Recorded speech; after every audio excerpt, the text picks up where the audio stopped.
Hola, buenas tardes.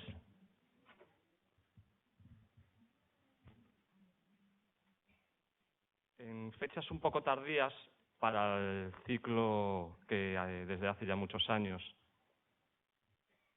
llevamos adelante Xavier, Joan y yo, pues 12 de junio, siempre acabamos, sabéis, que la última semana de mayo, a veces como muy tarde la primera semana de junio, y hoy 12 de junio, alargándonos un poco en este ya final de curso académico, pues tenemos la suerte.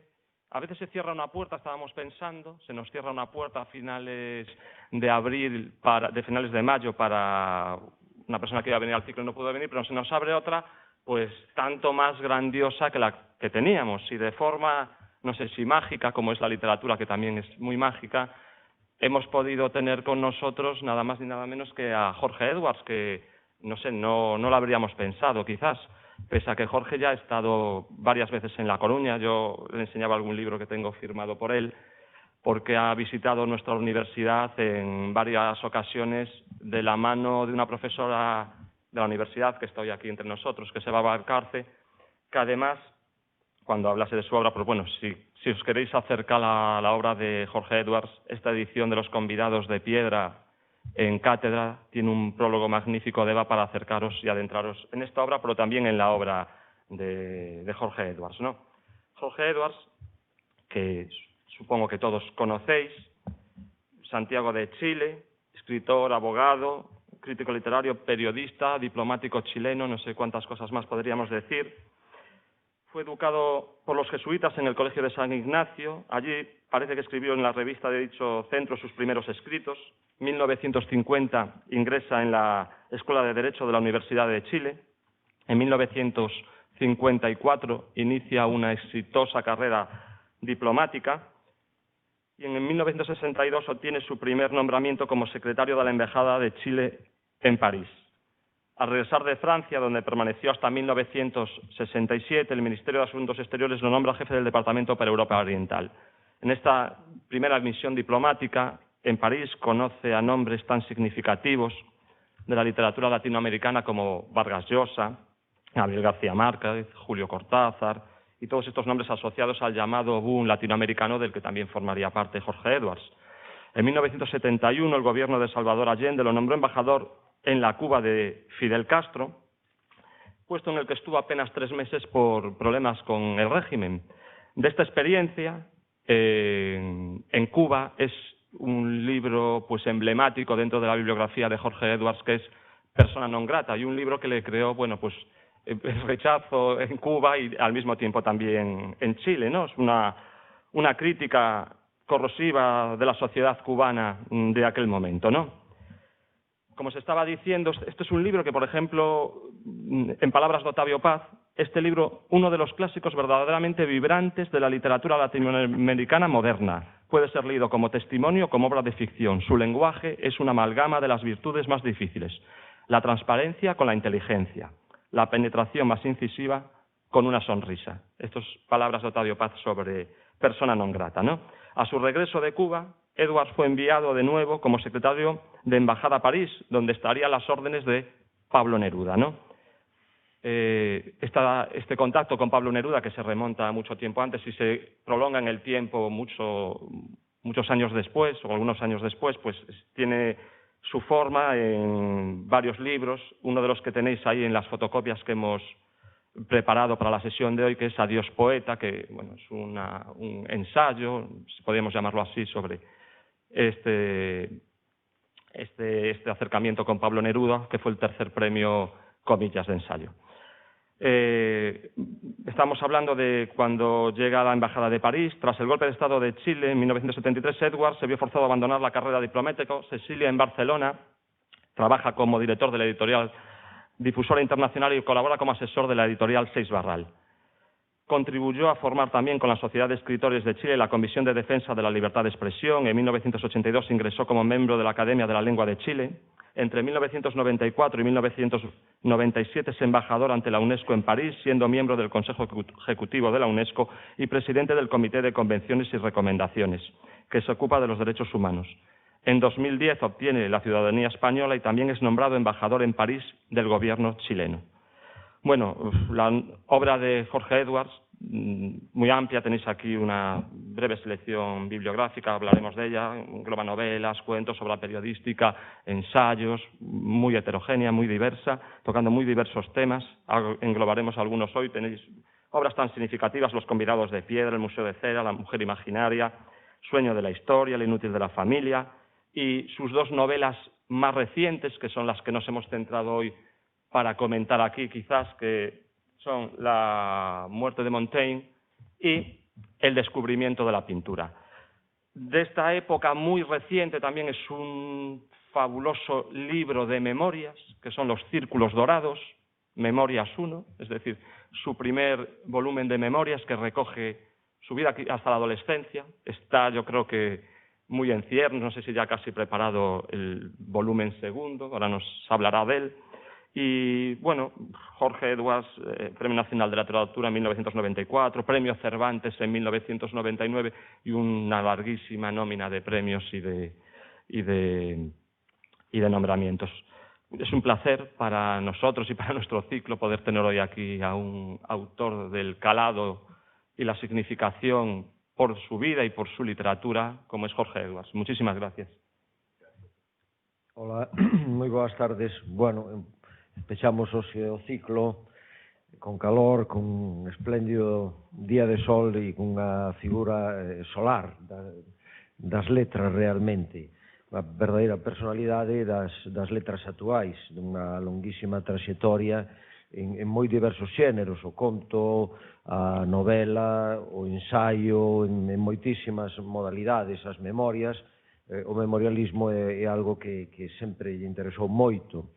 Entre outras, por exemplo, eses 20 anos con Neruda deron lugar a un fermosísimo libro nese sentido no que se pode observar ao Neruda distinto ao que o coñecemos. Coñecemos ese Neruda épico, ese Neruda consagrado, ese Neruda casi mitologizado, pero aquí hai un Neruda íntimo de distancias curtas, obviamente moi distinto ao oficial propio de alguén que o tratou na intimidade, no trato cotián durante moitos anos. É un home, Jorge Edwards, dunha grande independencia intelectual e moral. Esa é unha postura que decidiu adoptar desde os seus inicios, mantívose e segue manténdose fiel a esa traxectoria e a ese espírito.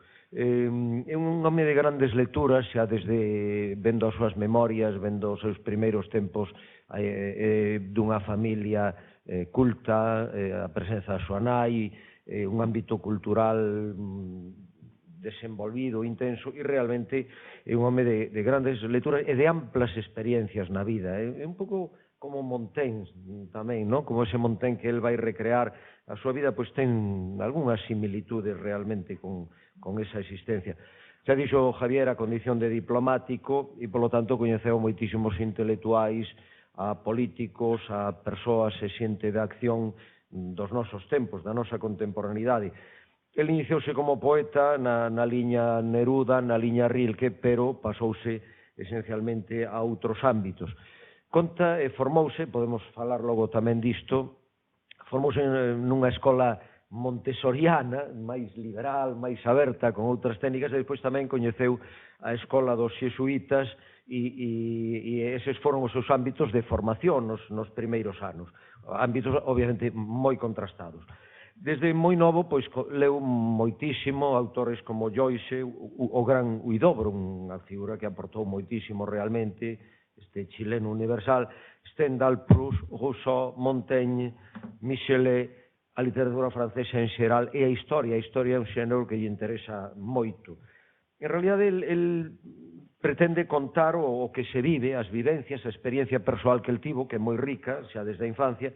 Entón, exerce unha especie de testemunha de tempos, de persoas, de feitos, de formas de vivir, viviu en moitos lugares e toda esa experiencia, ese coñecemento tradúcese. O concepto memoria é moi importante na súa obra.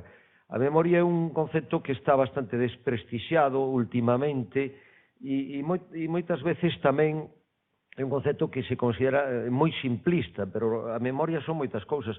Hai unha memoria creadora, eu creo que que logo tamén poderíamos falar disto, nela hai unha memoria moi creadora, en xogo co olvido, unha memoria subxetiva, unha memoria ordenadora, unha memoria selectiva e que traballa e que é a que logo facilita coa ficción a creación das obras. Unha memoria que, no seu caso, é tanto persoal, obviamente, como allea, de documentación, de lectura, de experimentación.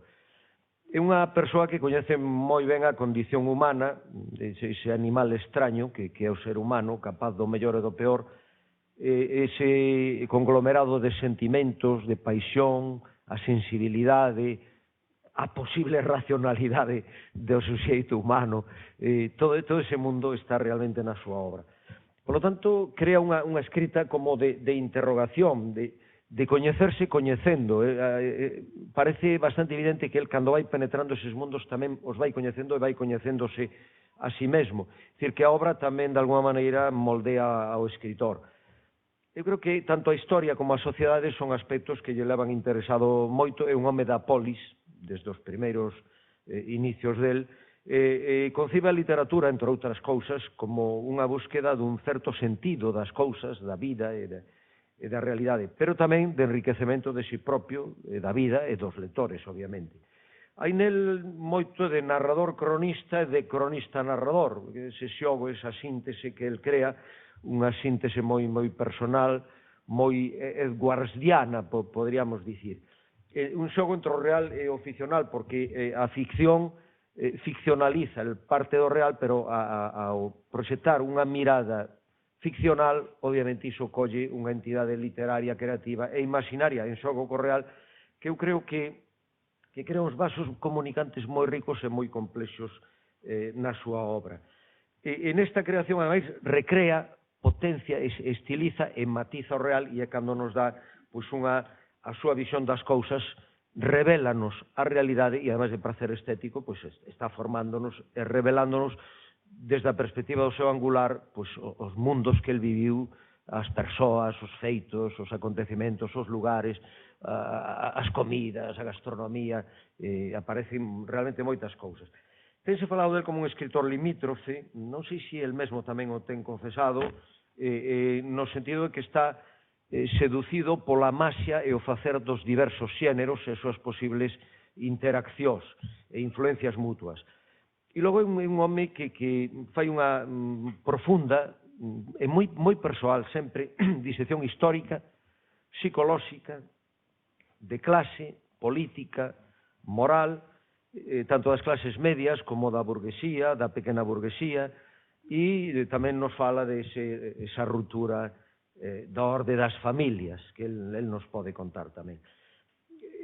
O que destaca nel, sobre todo, é a perspectiva independente, de independencia, a perspectiva con que aborda todos os aspectos, ese enfoque persoal moi del, que revela unha personalidade que ten reflexionado moito e que o ten claro, aínda que iso lle custe problemas ou polémicas, e hai varios trazos, entre outros moitos, que evidencian a súa personalidade. Unha que é un home moi de mundo, un home cosmopolita, un home de vocación universalista, un home de liberalidade. A liberdade está presente como eixe axial en todo o seu pensamento e o seu facer e a súa vida.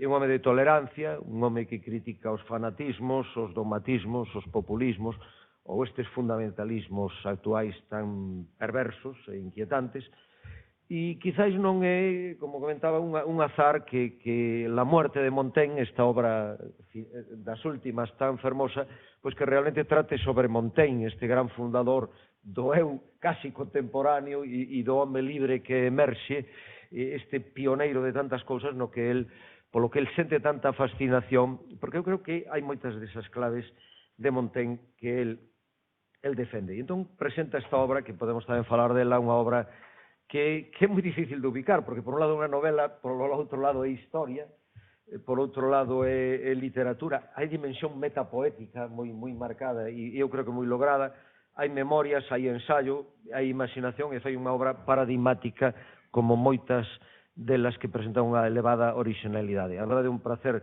telo con nós para pechar este novo ciclo e agradecemoslle que teña habido desde os seus Finisterres ao noso Finisterre a estar aquí con nós. Moitas grazas pola súa presenza hoxe aquí.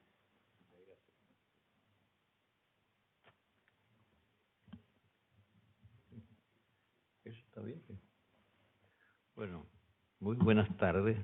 Yo creo que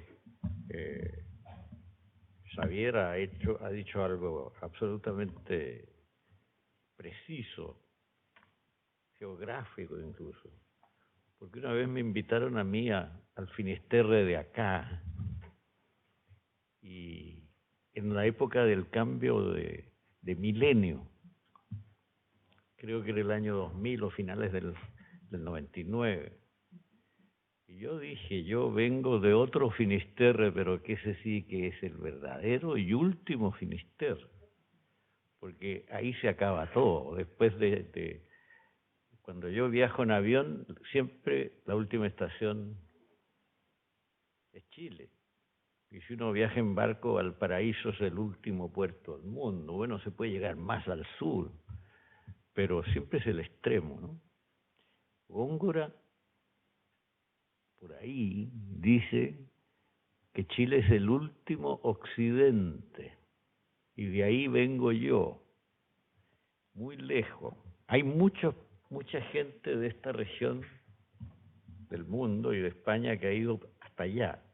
Generalmente se quedan en Argentina, ¿no? No pasan la cordillera con facilidad porque eso es un desafío, es una prueba seria, ¿no? Y alguien me dice, me habla de lo extraordinario de haber cruzado la cordillera a pie o en burro, qué sé yo. Bueno, cuando yo oía las historias de mis abuelos o mis bisabuelos, todos cruzaron la cordillera en burro, no había ninguna otra manera de cruzarla, no había tren, no había avión, no había nada, había unos senderos cordilleranos, en algunas partes muy estrechos, siempre se pasaba con un cierto riesgo, etcétera, pero de ahí viene toda mi visión de las cosas, porque yo nací en el centro de la ciudad de Santiago, pero no de Santiago de acá, Santiago de Chile, que se llamó Santiago del Nuevo Extremo, o Santiago de Nueva Extremadura, en su fundación. O sea, había una muy clara conciencia de que ahí era el final de todo, ¿no?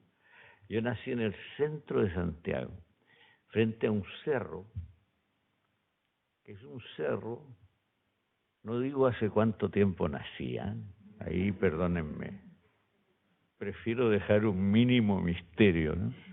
Pero ese cerro era una roca, y en el lenguaje araucano, mapuche, el nombre araucano es un nombre español. La palabra mapuche designa mejor a los indígenas de allá, porque mapuche significa, en mapudungun, en la lengua indígena, hombre de la tierra. En la lengua araucana ese cerro se llamaba Dolor, el Cerro del Dolor. Y después se llamó Huelén, que es una palabra muy parecida a dolor en el lenguaje mapuche. Y los españoles le pusieron Cerro de Santa Lucía. Yo nací frente al Santa Lucía. El Santa Lucía, que era una roca, fue urbanizado por un alcalde de la ciudad del siglo XIX. Era un notable escritor que se llamaba Benjamín Vicuña Maquena. Fue alcalde de la ciudad y transformó el cerro en un paseo. Bastante interesante lo que hizo un paseo en un estilo muy híbrido, porque hay elementos góticos, hay elementos de fortalezas coloniales imitadas, hay un sector andaluz. Bueno, hay de todo en ese cerro que inventó don Benjamín, el cerro de don Benjamín, pero interesante personaje, y frente a ese cerro nací, en ese cerro estudié, mis primeros amores o amoríos se produjeron en ese escenario.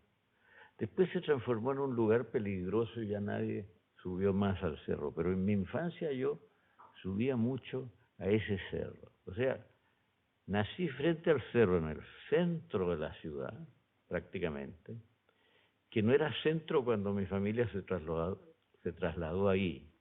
era el límite de la ciudad con el campo. Y mi madre me contaba que cuando se fueron a esa casa en 1918, las chicas de la familia gritaban, nos vamos a vivir al campo, pero ahora está en el absoluto centro de la ciudad de Santiago. Y a 6 calles, un poco hacia el occidente, hacia el poniente, de esa parte de la ciudad, estaba el colegio de San Ignacio. Y yo viví en un caserón viejo, con mucha gente en la casa, con tíos, con parientes, con personas allegadas, etcétera, frente a ese cerro, y después estudié en el colegio de San Ignacio.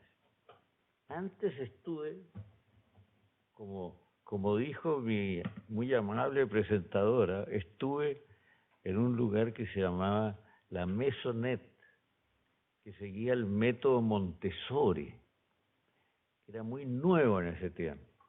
Y yo fui muy feliz en ese colegio. Era un colegio mixto, en una casita con un jardín, lo repasé muy bien. Y después mi entrada al mundo jesuita fue como, la recuerdo yo, como una entrada a un mundo muy oscuro, muy represivo, muy organizado y muy regimentado, ¿no? Había que comulgar obligatoriamente, en lo posible había que comulgar todos los días del año, pero había un mínimo que era como absolutamente necesario, era comulgar el primer viernes de cada mes. Y si uno comulgaba 9 viernes seguidos, se salvaba. Y yo comulgué como 24 viernes seguidos. Así que cuando niño yo me consideré completamente salvado. Que el infierno ya no lo iba a conocer, pero ni de vista, y quizá eso influyó en mi manera de comportarme, ¿no? Que no fue tan reglamentada como se habría querido. Ahora, ¿qué presencia tenía la literatura en esto? La literatura tenía cierta presencia en la ciudad de Santiago y en el país, y tenía ciertas leyendas, ciertos mitos, etc. La generación anterior a la mía, en la literatura chilena, era una generación que en general, con excepciones, se llamaba criollista. Eran personas que describían el mundo del campo, el mundo de los trabajos en el campo, etcétera, en un tono naturalista que a veces derivaba de Emilio Solá, de Francia, etcétera. Esta era la generación de los criollistas.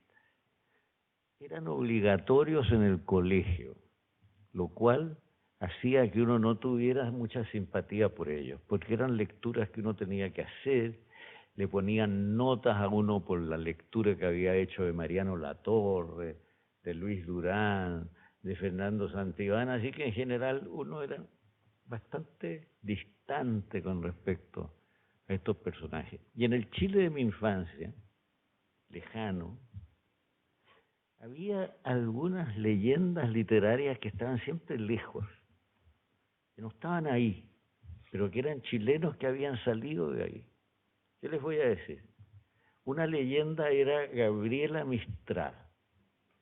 Gabriela Mistral había nacido en el norte de Chile, en una familia de profesores primarios, muy, muy pobre, en un cerro del norte, cerca del valle de Elqui, y Gabriela Mistral, que lo pasó muy mal en Chile, finalmente pudo salir, fue invitada primero por José Vasconcelos, que era el ministro de Educación de México, y que hacía una gran reforma educacional, y ella participó en esta reforma. Después viajó a Europa y después finalmente, cuando hubo un frente popular en Chile el año 38, se hizo una ley para que ella pudiera ser cónsul vitalicio de Chile en el lugar que ella escogiera. Una ley aparentemente muy buena para un escritor, ¿no? Y sin embargo, para ella, yo no sé si fue buena, porque ella nunca se acostumbraba en ninguna parte. Estuvo de cónsul al lado de Nápoles, estuvo de cónsul en Francia, estuvo de cónsul en otros lugares de Italia, después en Puerto Rico, después en Nueva York, y se cambiaba de todos lados. Se sentía inadaptada. Y tiene un poema muy extraordinario que se llama que comienza así: país de la ausencia, extraño país. Ese es Chile para ella, que Chile pasa a ser una especie de sueño remoto en la poesía de ella. Ella siempre está en lugares donde no se siente adaptada y está soñando con este valle de Elqui, con este norte de Chile, con esta naturaleza y esta cosa. Y murió en la ciudad de Nueva York. Así que esa era una de las leyendas, uno de los mitos literarios fuertes en mi infancia. El otro era un poeta que mi padre había conocido. Y yo le preguntaba muchas cosas a mi padre por curiosidad por este poeta que se llamaba se firmaba Vicente Huidobro.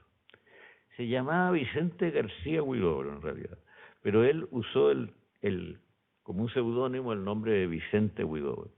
Y yo le preguntaba a mi padre mucho, ¿y cómo era Vicente? ¿Cómo era Vicente Huidobro? Era un loco, me decía, era un loco. El tipo que se dedicaba a la poesía en Chile era, por definición, en esos años, ¿no? Y yo creo que hoy también, era por definición un ser sospechoso, ¿no?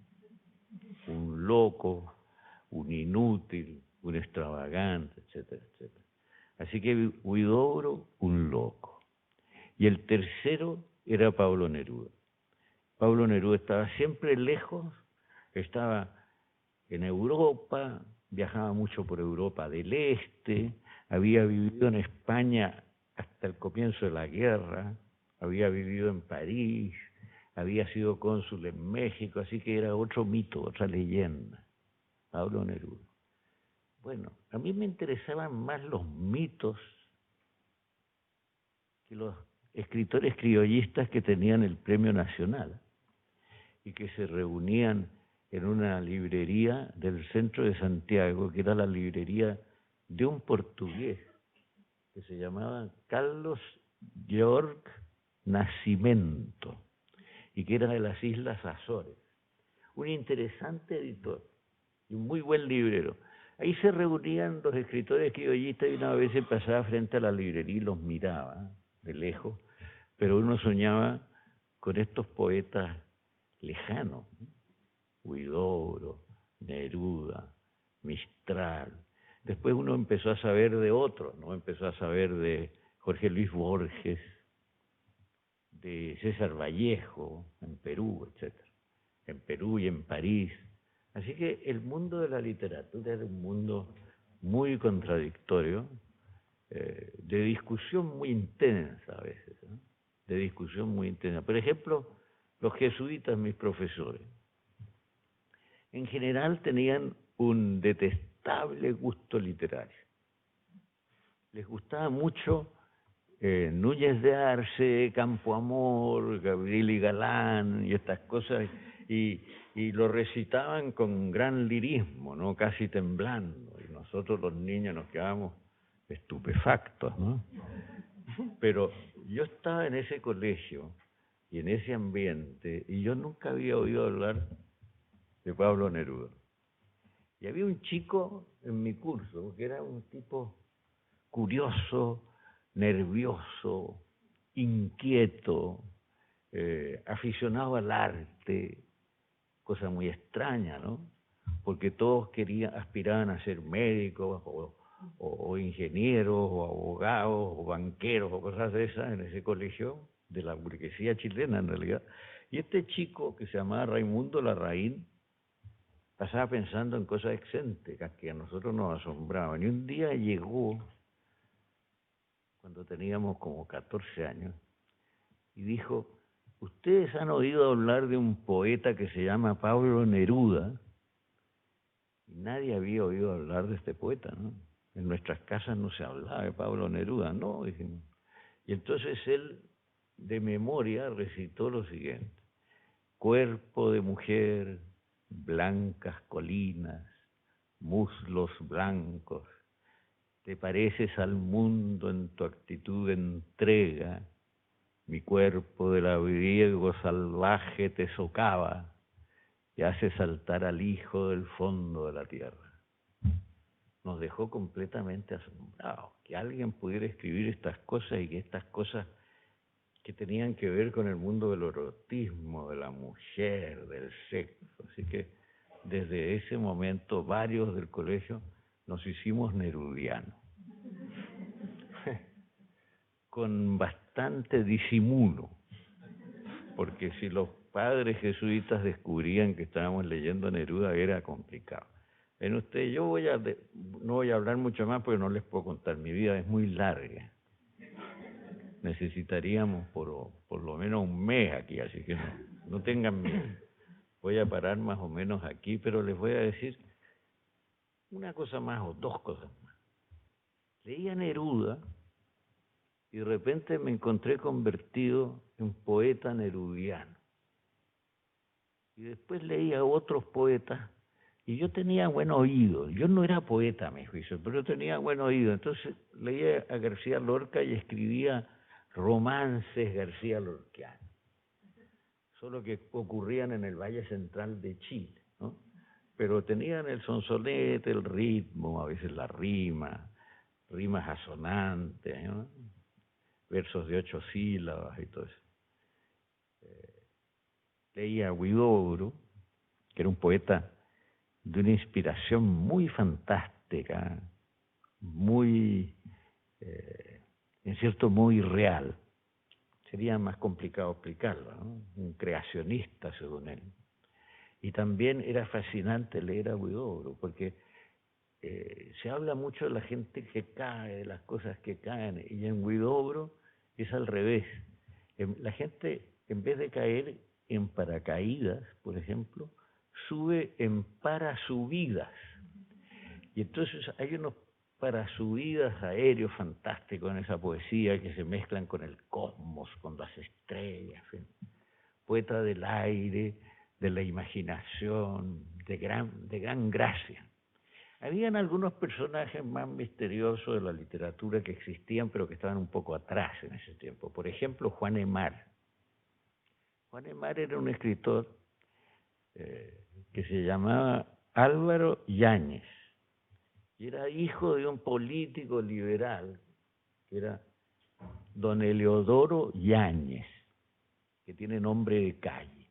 Esos políticos liberales importantes de los años 20 tienen todos nombres de plazas y de calles ahora en Chile, ¿no? Bueno, entonces Álvaro Yáñez era uno de ellos, hijo de este personaje, y mi madre lo había conocido en París, y mi madre contaba a Álvaro que le decían Pilo. Es tan excéntrico que cada cierto tiempo declara que se ha puesto peludo. Se ponía peludo y se encerraba en su habitación y se metía dentro de la cama y se quedaba un mes adentro de la cama. Y escribió libros muy excéntricos, muy interesantes, ¿eh? Umbral, Miltín, escribió cuentos muy buenos, pero no se supo de él hasta hace muy poco. Pero esa era la atmósfera contradictoria en que me tocó formar.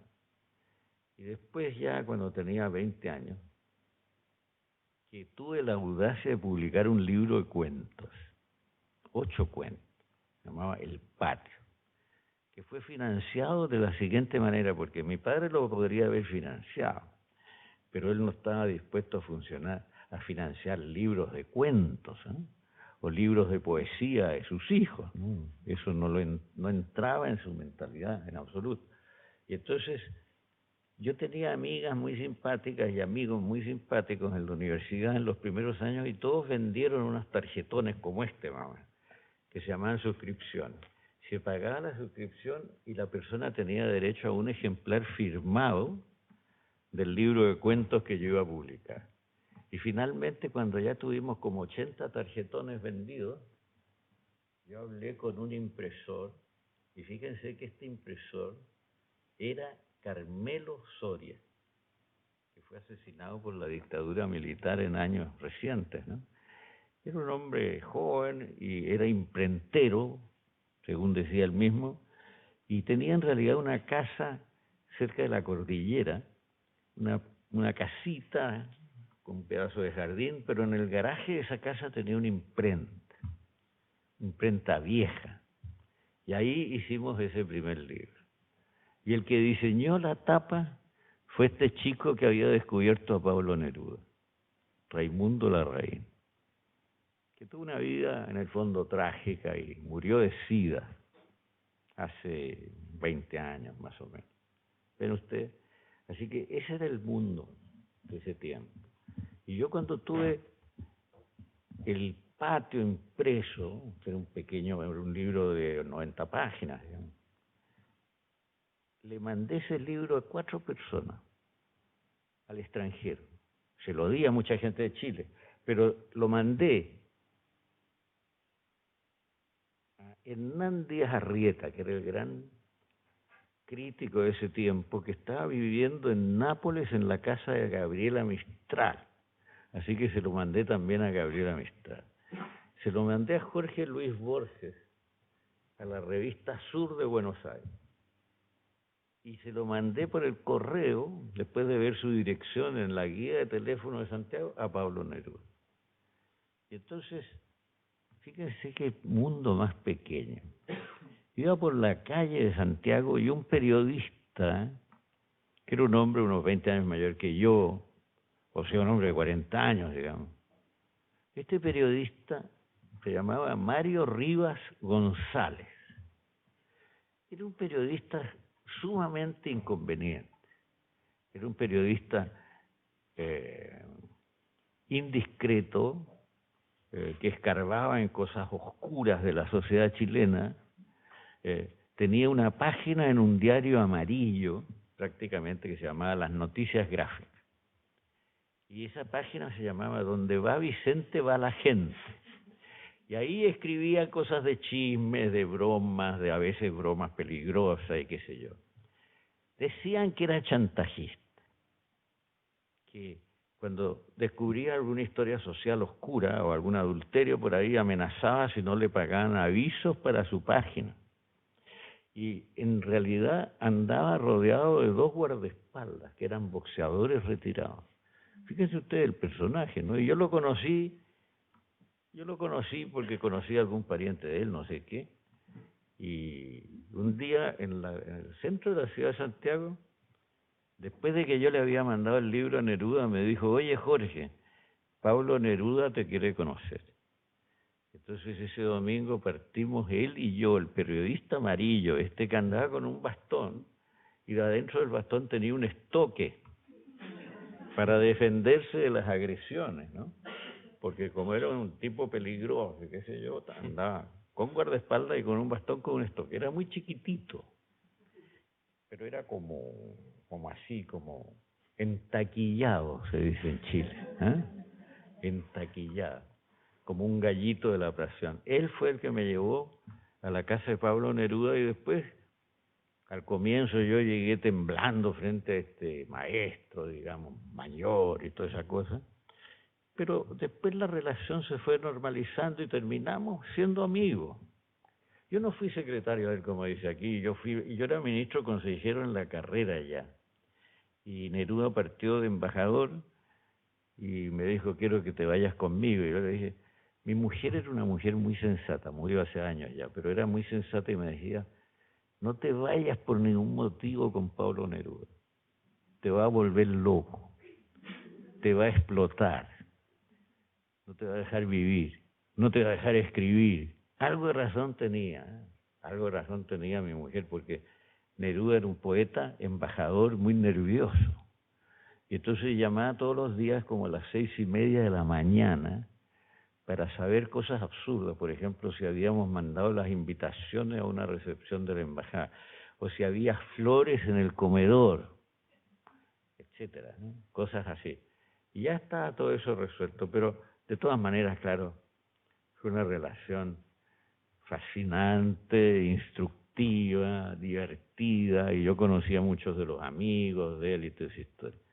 Pero toda esa historia es larga, pero yo he querido solamente darles un poco la atmósfera literaria del Chile de mi adolescencia y de mi juventud.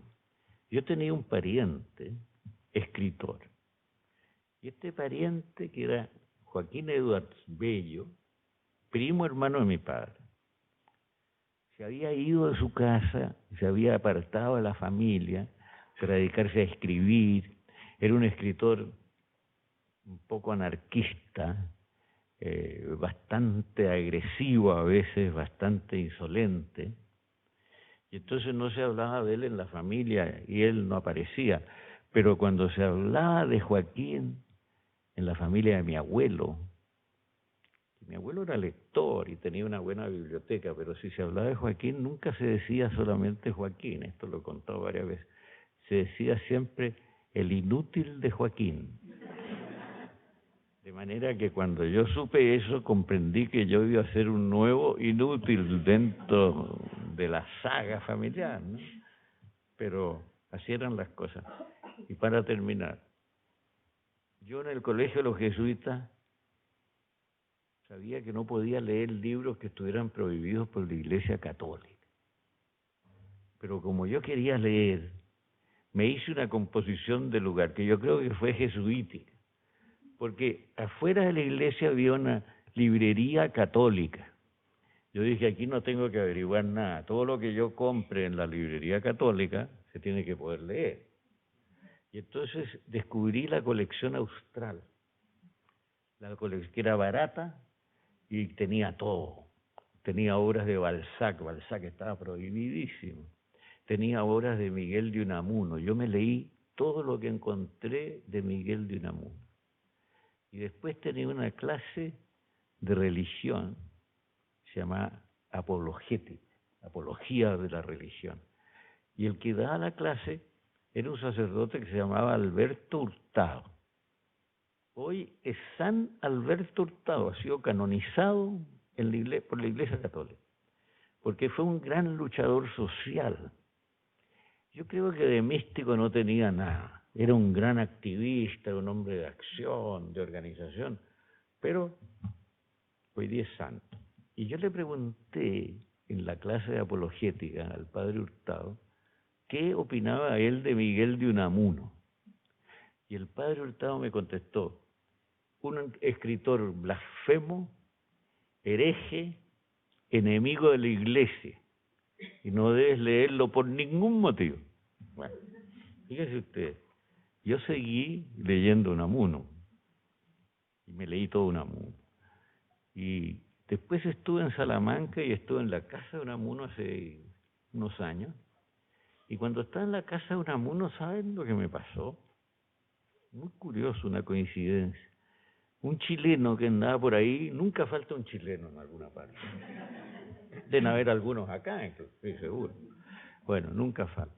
Entonces un chileno que andaba por ahí me dijo, ¿tú sabes que la próxima semana canonizan a Alberto Hurtado? Que muy que asombrado.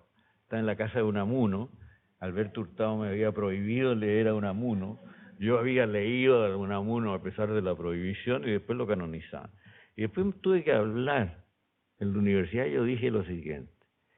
Yo creo que en mi formación han intervenido Miguel de Unamuno, sobre todo en la visión crítica de las cosas, en el deseo de independencia, en el no sometimiento al lugar común, a ciertas normas, incluso en el espíritu de contradicción. Yo he amado el espíritu de contradicción y lo he visto en Montaigne, por ejemplo, a su manera. Montaigne con mucha más suavidad, con más cortesía, con una sonrisa, es un precursor de Unamuno. Es un hombre que acepta la correspondencia. Son escritores que siguen remotamente al gran griego que fue Heráclito. Escritores del cambio, del movimiento, de la contradicción, del combate incluso. Así que yo dije, me formó Unamuno, pero Hurtado también. ¿Y por qué? Porque Hurtado tenía una visión de la sociedad chilena y de las miserias, de las injusticias, de las desigualdades tremendas de la sociedad chilena, y nos llevaba los domingos algunos de los alumnos nos metía en una camioneta vieja que tenía y nos llevaba a las poblaciones marginales, a la población Buceta, me acuerdo yo, a poblaciones de los alrededores de Santiago muy pobres, donde había niños que dormían debajo de los puentes, junto a los ríos. Entonces yo creo que parte de mi visión del mundo chileno se la debo también a Alberto Hurtado. Y ahora cuando publiqué mis memorias que cuentan ese episodio, recibí una carta de un obispo emérito. Yo conocí a este obispo de nombre porque es un obispo lector, es un obispo de cultura literaria y que ha escrito algo. Y el obispo emérito me dice, en realidad, Alberto Hurtado fue un santo. Y yo hice la misa en Roma cuando fue canonizado. Pero debe haber sido terrible para un chico de sensibilidad literaria haber sido alumno de él, me dijo, porque Alberto Hurtado es la persona más áspera y menos literaria y menos amante de la poesía y de esas cosas que puede existir, así que usted lo debe haber pasado mal con él, me dijo, pero muy comprensiva la carta que recibí de Monseñor, ¿eh? Bueno, yo creo que hasta aquí puedo llegar, porque si no... Ha sido muy interesante todo eso. Pero ha sido una charla improvisada, pero en fin, hilando cosas. Hay bastantes personas de pie en las últimas filas y a nuestra derecha hay sitios libres, no tienen por qué estar ahí de pie en la sesión. En las filas de la derecha, aquí hacia adelante, hay sitios libres, ¿eh? Bueno.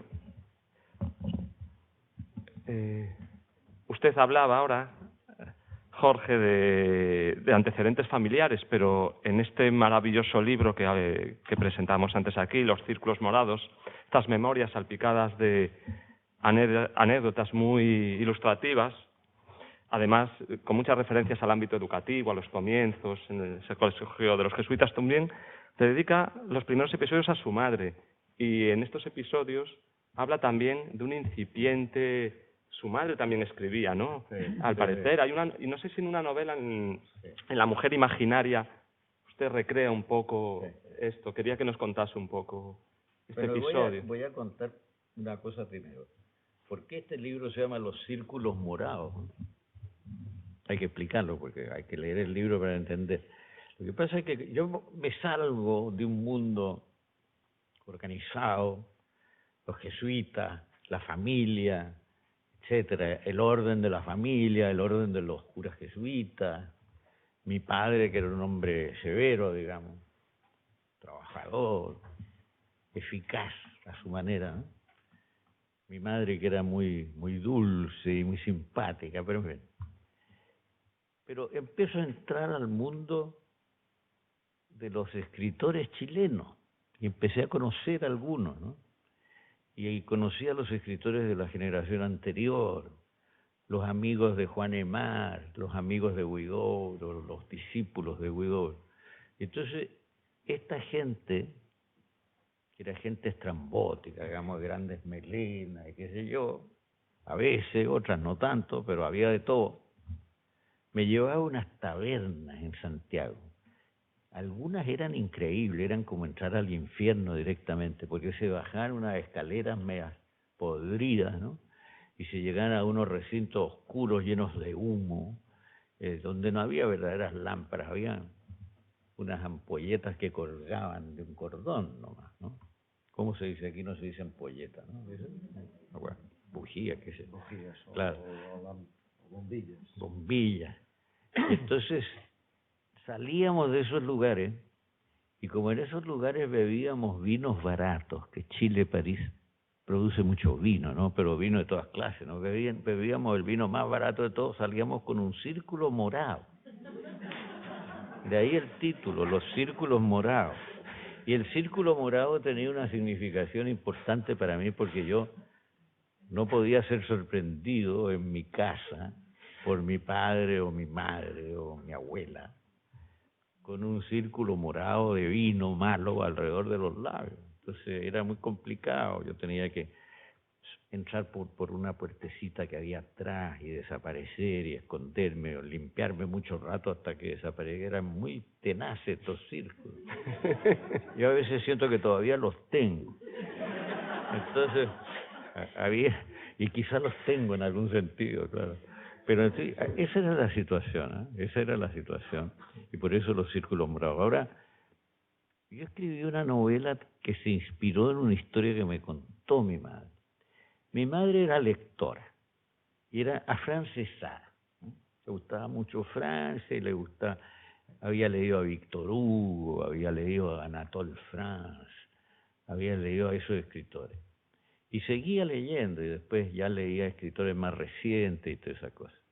Conocía bien esas cosas.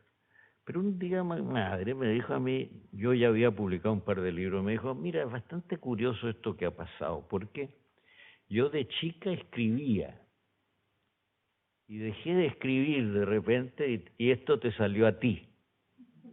Como que había pasado, yo pensé, estos ríos que hay en el norte de Chile que se meten debajo de la tierra, en el desierto, y que salen al desembocar, salen. Qué raro es. Pero ella me contó una historia entonces. Esa historia es la siguiente. Ella escribía en un cuaderno y me dijo, yo escribía versos, pensamientos, citaba autores, citaba poemas, etcétera, etcétera. De chica, ¿no? De 12, 13 años. Entonces dice, un día llegué al comedor y estaba toda la familia y un tío que era muy antipático, me dijo, había sorprendido mi cuaderno y estaba leyéndolo en el comedor. Y toda la familia se reía a carcajadas. Entonces yo le arranqué el cuaderno a este tío y lo destruí y no escribí nunca más. Y te salió a ti. Te salió a ti. Esa es la historia. Bueno, yo hice una novela en que cambié esa historia, porque en mi novela que se llama La mujer imaginaria, el personaje es una pintora. Esa novela no está en ninguna parte porque quizá por culpa mía, porque yo siempre he pensado en reescribir una parte.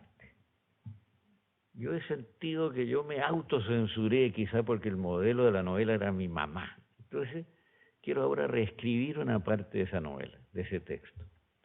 Y no lo he hecho, entonces la novela no circula. Pero después lo que estoy haciendo ahora, bueno, me propongo hacer esa reescritura, La mujer imaginaria. Sí que hay una evocación muy emocionada de esta anécdota de su madre en este libro espléndido de memorias. Yo pienso que pone uno y augura nuevas memorias. Esto yo quería planteárselo porque realmente usted ha sido testigo de una vida larga y de ámbitos muy distintos, personas muy distintas, experiencias históricas definitivas y traumáticas como el golpe en Chile. Usted conoció a Allende, conversó con él, tuvo una relación. Entonces era para preguntarle pues, sobre estas cuestiones y lo que este término pueda evocar en usted para que nos cuente, porque nosotros estamos interesados pues, en profundizar en su obra y en conocerla mejor, en este sentido. Bueno, es una vida tan rica, yo entiendo que es muy difícil, ¿no? Bueno, claro. A mi generación le tocaron muchas cosas, claro. Y, por ejemplo, muchas de las personas mayores que nosotros, sobre todo las personas... Se escucha, pero al final. Sí. Pero ¿sí? Las personas... Sí. No, entonces vamos a acercarnos un poquito. Sí, sí. Perdón. Muchas de las personas mayores, cuando yo entré en el mundo literario chileno, periodistas, escritores, poetas, habían estado en España durante la guerra.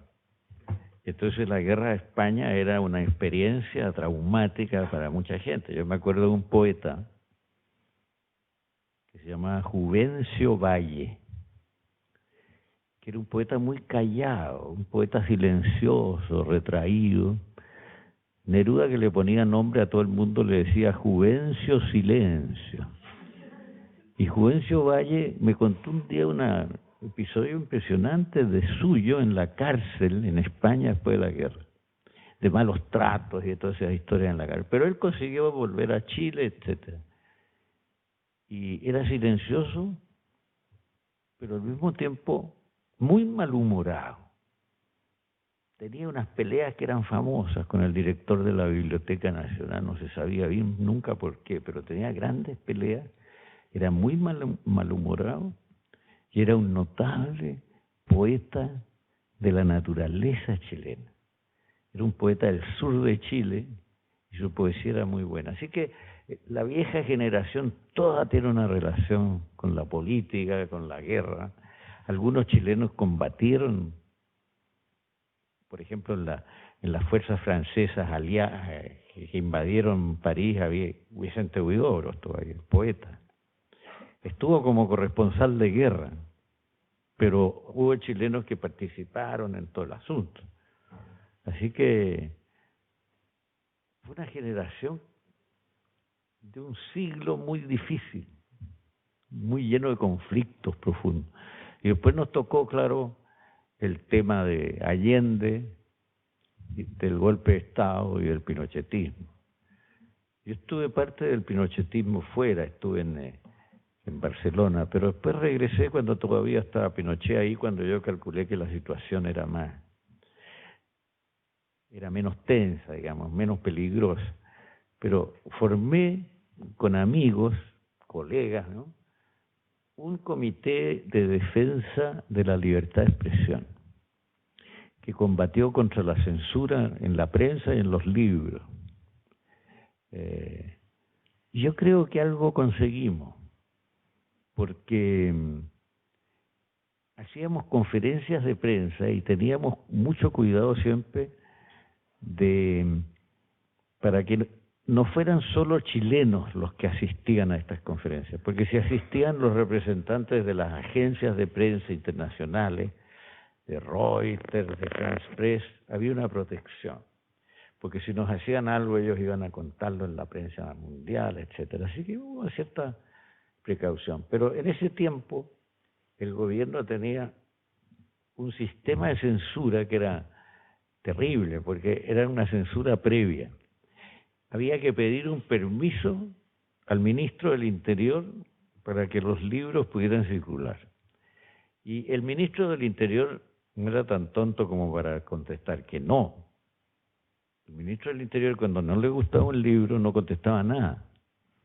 Y entonces el libro no tenía la autorización. Nadie había dicho, se prohíbe este libro, pero no había autorización. Y si uno hacía circular un libro sin autorización, se exponía a multas, incluso a penas más o menos complicadas. Y nosotros hicimos varias cosas interesantes. Por ejemplo, había un libro de poesía lírica. No se sabe por qué ese libro nadie sabía por qué ese libro estaba censurado. Y el autor, el poeta menos, ¿no? Se llamaba Mal de Amor el libro. Poeta muy bueno, Oscar Hahn se llama el poeta. Todavía está por ahí. Y bueno, nosotros hicimos una presentación de ese libro en una librería de Santiago. No pasó nada, pero nos preocupamos de invitar a corresponsales extranjeros. Eso nos protegía mucho. Después se supo que el libro había sido censurado. Aquí sí que yo entro en un terreno delicado. El libro había sido censurado porque Oscar Hahn, que es tenía una cosa de poeta donjuanesco, porque era un poeta no bebedor, por ejemplo, cosa que es bastante extraña. Poeta no bebedor. Cuando yo comía con él, él pedía una Coca-Cola. Y yo le cité un verso latino de Horacio, ¿no?, que dice, traducido, dice: no sobrevivirán los versos de los poetas que beben agua. Porque Horacio fue un bebedor de vino, ¿eh? Eso se sabe. Bueno, pero esa era la atmósfera, ¿no? Entonces se luchaba internamente contra la dictadura. Por ejemplo, a un periodista le dieron un sistema carcelario en que él tenía que pasar la noche en la cárcel. Podía salir de día, pero en la noche tenía que dormir en la cárcel. Entonces hacíamos cosas que, bueno, eran difíciles de atacar, porque, por ejemplo, lo acompañábamos a la cárcel en la noche. Lo dejábamos en la puerta de la cárcel. Y no nos hacían nada, nos miraban feo, claro, pero no nos hacían nada. Y cuando fueron dos grandes escritores norteamericanos a Chile. Uno era Arthur Miller, y el otro era un novelista del sur. Ellos nos acompañaron, fuimos todos a dejar al periodista a la cárcel. Claro, Arthur Miller era una celebridad, se había estado casado con la Marilyn Monroe, cosas de eso. Entonces no nos hacían nada, pero era así, había una lucha que era simbólica a veces era real, había de todo, ¿no? Pero era una lucha interesante, ¿eh? Era una lucha interesante. Ahora, ¿por qué se produjo ese golpe de Estado? Porque el ejército nunca había intervenido en la vida directamente, en la vida política. El ejército había presionado en muchas circunstancias, muchas etapas de la vida chilena, pero nunca había tomado el poder. Y en Chile de repente tomó el poder. Bueno, eso es muy largo de explicar. Había mucho... El gobierno de Allende no solo fue un gobierno socialista, como se cree, sino también tuvo aspectos anarquistas. Tuvo aspectos de ultraizquierda que irritaron mucho. Así que hay muchos fenómenos muy confusos ahí. Y yo creo que Allende era un hombre bien intencionado, que sabía poco de economía. Sabía muy poco de economía. Entonces había un economista francés. Yo estaba en París con Neruda, yo estaba de ministro en la embajada en París con Neruda y era amigo de un economista francés que viajaba de cuando en cuando a Chile. Y este economista me llamó una noche y me dijo, mira, tengo que conversar contigo porque he conversado largamente con tu presidente. Y entonces él me contó en una conversación lo siguiente, me dijo, tuvimos una larga conversación de más de 2 horas y yo le expliqué a Salvador Allende lo peligrosa que era la inflación para él, que se estaba produciendo en Chile una inflación muy alta. Y al final de esa conversación, Salvador Allende me dijo lo siguiente, dígame usted, ¿por qué le entiendo perfectamente las cosas a usted y a los economistas míos no les entiendo? Bastante dramático en el fondo. Parece una broma, pero es grave, ¿eh? O sea, a los economistas de él no les entendía. Y resulta que el ministro de Economía que tuvo él al comienzo, pasó por París y le dijo a Neruda, pero yo estaba ahí al lado, le dijo a Neruda, embajador, le dijo, la inflación va a destruir el poder de la burguesía. Y Neruda le hizo este gesto. Le dijo, y después le dijo, usted está equivocado, la inflación nos va a destruir a nosotros. De lo cual yo concluyo que el ministro de Economía sabía menos economía que Pablo Neruda. Pablo Neruda sabía por intuición poética, pero sabía bien, porque ese problema era muy serio. Así que hubo muchas cosas. Y una cosa política fundamental, a mi juicio, de fondo. Es evidente para los que estuvimos ahí que la Unión Soviética no ayudó al Chile de Allende, no le interesaba. Les bastaba con el problema cubano, pero tener que sostener a Cuba y a Chile era excesivo para ellos.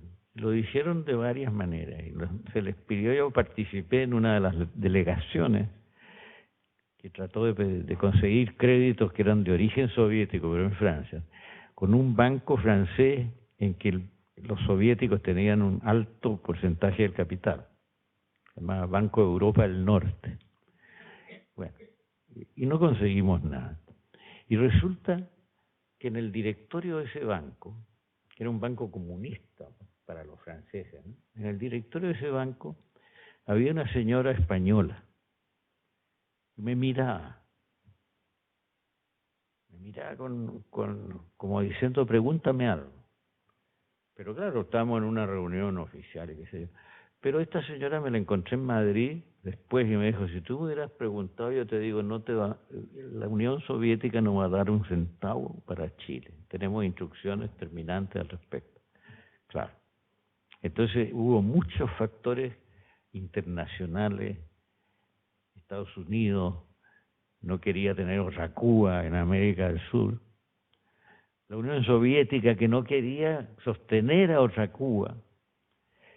Algunos países europeos que ayudaron al proceso, pero una ayuda más bien limitada, más bien limitada. En Francia se consiguió algo, etcétera, en Italia se consiguió algo, pero era muy limitado. Así que fue un desenlace muy sombrío, hasta cierto punto previsible, y la dictadura fue asombrosa para los chilenos, porque ningún chileno creyó que los militares iban a ser tan brutales en sus procedimientos. Esto nos asombró a todos, ¿no? Pero los militares, o por lo menos Pinochet y su grupo, fueron implacables. Así que es una historia muy triste, muy compleja. Y después creo que hicimos una transición a la democracia bastante razonable. Hubo muchas cosas que hubo que negociar, ¿eh? Porque si no habría sido una guerra civil. Y no habría, contra el ejército no podíamos, el ejército chileno era un ejército duro y bastante organizado. Entonces no había mucho que hacer ahí. Pero fue una salida de dictadura razonable. Y el plebiscito se lo ganamos a Pinochet. Nadie creía en Europa que fuera posible ganarle ese plebiscito a Pinochet. Yo era miembro de un grupo, de un comité de 14 personas de la oposición. Se llama Comité de Elecciones Libres. Y había gente de Partido Socialista, Partido de Centro, Democracia Cristiana, había un hombre de ciencia, un pintor, yo y algún otro del mundo intelectual. Bueno, trabajamos ese plebiscito a fondo. Y lo primero que hicimos es trabajar para que la gente no tuviera miedo de votar. Porque la gente decía, si nos sorprenden votando contra la dictadura vamos a perder nuestros trabajos, etc. Como el sistema de voto permitía votar en secreto, nosotros le enseñábamos a la gente a votar. Bueno, la Iglesia Católica chilena, hay que decirlo porque es parte de la realidad, la Iglesia Católica chilena ayudó. La Iglesia Católica Argentina fue muy reaccionaria, por ejemplo, y muy cómplice de las dictaduras. La Iglesia chilena creó unos comités de iglesia que eran centenares de personas y que iban a los campos a enseñar a votar a la gente y todo eso. No decían vote no, decía vote libremente, vote por lo que usted piense. Y se ganó el plebiscito. Fue peligroso. En la primera noche hubo rumores de golpe de Estado, pero había habido muchos factores ya que impedían que Pinochet o algún otro general pudiera evitar en ese momento un golpe de Estado, pudiera provocar un golpe de Estado. Había factores favorables, digamos, la economía andaba mejor, varias cosas. Pero en fin, es un problema largo y tendido, y yo trataré de hacer algo en las memorias, o por lo menos contarlo desde la visión mía, pero eso lo tengo que escribir, ¿eh? Precisamente, no sé, me iba a adentrar en el terreno a lo mejor del segundo volumen de sus memorias. Estaba pensando que usted, durante su primera estancia diplomática en París, conoció a los grandes autores, ¿no?, del boom latinoamericano, en el que usted también está incluido. Y que si nos podía contar cómo fue este fenómeno, ¿no? Este fenómeno de una literatura de la calle, con una recepción mínima. Mire, el primer fenómeno que a mí me asombró, que me sorprendió, es el siguiente. Cuando yo conocí a gente como Vargas Llosa, como Carlos Fuentes, como Cortázar, qué sé yo, fue descubrir que todos, cada uno en su país, y sin haberse puesto de acuerdo, estábamos leyendo las mismas cosas. Porque, por ejemplo, yo no leía a los criollistas, pero leía la poesía chilena. Y después empecé a conocer la poesía latinoamericana. Comencé leyendo a Huidobro, Neruda, Mistral. Después leía a Borges. Después leía a César Vallejo. Después a un poeta mexicano muy bueno, que era muy bueno, que se llamaba Ramón López Velar. Es muy poco conocido hoy, pero es un grandísimo poeta. Bueno, después de eso pasamos a leer poesía surrealista francesa, etcétera. Y en literatura, en prosa narrativa, leíamos autores como Franz Kafka, por ejemplo. parecía que nos hubiéramos puesto de acuerdo, pero resulta que a Kafka lo estaban leyendo en México, en Argentina, en Chile. Y bueno, leíamos a Faulkner, a William Faulkner, el norteamericano del sur, que tenía un lenguaje entre poético, barroco, hermético a veces, medio misterioso, y que era un lenguaje que nos atraía. Entonces comenzamos escribiendo de esa manera nosotros, partimos de ahí. Y después nos conocíamos en París o en otro lado, y resulta que habíamos leído más o menos las mismas cosas. Había una especie de tono y de consenso generacional que se produjo en ese tiempo. Así que yo en ese tiempo estaba trabajando de secretario, ahí sí, yo era secretario de la embajada y tenía que hacer unas tonterías increíbles, pero tenía que hacerlas todo el día, rendiciones de cuentas, y ir al aeropuerto.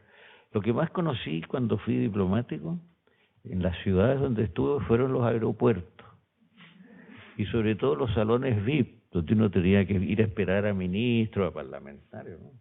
Yo conocí hasta las grietas de los salones VIP de Orly. Entonces yo no podía, yo escribía clandestinamente, se puede decir, pero yo no podía ir a las manifestaciones en la Universidad Francesa del boom, de los comienzos, las mesas redondas, esas cosas, no podía ir. Pero lo observé ese fenómeno con gran atención y con una cierta tristeza de no poder participar, ¿no? Pero fue interesante mirarlo de fuera también. Descubrimos de repente Rayuela, de Julio Cortázar. Yo dije, las primeras páginas de Rayuela, es como decir, los primeros compases de esta sinfonía, tienen un tono del Neruda de Residencia en la Tierra, del Neruda joven. Y después Cortázar me dijo que yo tenía razón. Tienes toda la razón, yo estaba leyendo Residencia en la Tierra y eso de alguna manera se transmitió a esa escritura de todo el comienzo, que presenta un espacio que está a las dos orillas del Sena, en el Puente de las Artes, en callejuelas, por ahí, con excéntricos argentinos, que todavía está lleno Buenos Aires, desde luego. En Buenos Aires están en el gobierno. pero en París entonces está lleno de jazzistas argentinos, pintores, poetas, qué sé yo. Y ese es el mundo de Rayuela, claro. Un mundo que era fascinante, porque uno antes había leído una narrativa muy ordenada y muy pedestre, en cierto modo, pero aquí había una narrativa que tocaba elementos de la poesía, elementos filosóficos, elementos misteriosos, todo eso. Bueno, y así conocimos todas esas cosas, ¿no? Las primeras novelas de Carlos Fuentes, un largo etcétera, y ahí ya se producía una transmisión, ahí ya nos recomendábamos autores, qué sé yo. Yo leía a Flaubert por Vargas Llosa, yo había leído Balzac, no había leído a Flaubert. Y tenía un cierto prejuicio, encontraba que Flaubert era un más académico, más tieso, más rígido que Balzac. Balzac me parecía un loco fenomenal, y creo que todavía se puede leer a Balzac como un fenomenal inventor y fabulador. Flaubert era como más ordenado, más de escritorio, qué sé yo, pero Mario me hizo leer a todo Flaubert. Y yo todavía veo que no le descubrí un libro, no le devolví un libro, porque en mi biblioteca tengo una educación sentimental muy anotada por él, y esa es la que yo leí. Y no le agregué anotaciones porque dije, no, dejemos las anotaciones originales aquí tranquilas. Pero lo tengo en mi biblioteca. Se lo he contado a Mario y se ríe, claro. Pero ustedes, esa era la atmósfera, transmisión de lectura, pasión literaria, rechazo de la academia, del orden, en cierto modo, un entusiasmo inicial por la Revolución Cubana que parecía una primera revolución con grandes libertades, ¿no? Una revolución con surrealismo, ¿no? Y era en realidad con varias cosas, con surrealismo y con mambo, con cha-cha-cha y con mojito, una cosa que se llamaba mojitos. Es una larga experiencia, ¿no? Yo me voy a morir y no voy a haber terminado de escribirla, pero... Hay un tema que se me acordaba, hay algún momento, o varios, que usted habla de una enciclopedia que le regalan, y estando en un momento un poco de la enciclopedia de la red de redes, de Internet y de este mundo, y habiendo cambiado, en apariencia por lo menos, el estatus de la literatura que ocupaba en aquel tiempo, vemos que es central, tal como lo ha reflexionado usted aquí ahora, y ahora era plantearle un poco esto, es decir, la literatura hoy, es decir, frente a estos nuevos fenómenos que usted también en algún momento pues ha abordado. Y preguntarle un poco esta cuestión, cuál es su opinión y desde su perspectiva de esta situación, no ya la literatura, sino también el mundo de la palabra, el mundo de las artes del lenguaje, el mundo de las humanidades y ese mundo que usted es un representante. Yo he leído últimamente, porque es el año del centenario de Octavio Paz. Entonces, en vez de leer los ensayos que siempre se leen y que yo conozco ya, me dediqué a leer la poesía de Octavio Paz y todo su ensayismo sobre poesía, que es muy interesante, amigo, fascinante. Y Octavio Paz explica cómo hemos creado sociedades muy eficientes, muy ricas y qué sé yo, pero donde la poesía no desempeña ningún papel, donde la poesía no existe. Y habla de la monotonía, de la sequedad, de la tristeza de la sociedad, que son puramente productoras y consumidoras, pero donde la poesía lírica es un fenómeno que no existe. Bueno, me ha parecido interesante, pero no soy tan pesimista. Yo no creo que haya desaparecido la literatura. Yo creo que la literatura siempre está por ahí y se refugia en algún lado. Por ejemplo, ahora todas las grandes editoriales de lengua española están en crisis. Y sin embargo, han surgido pequeños editores por todos lados.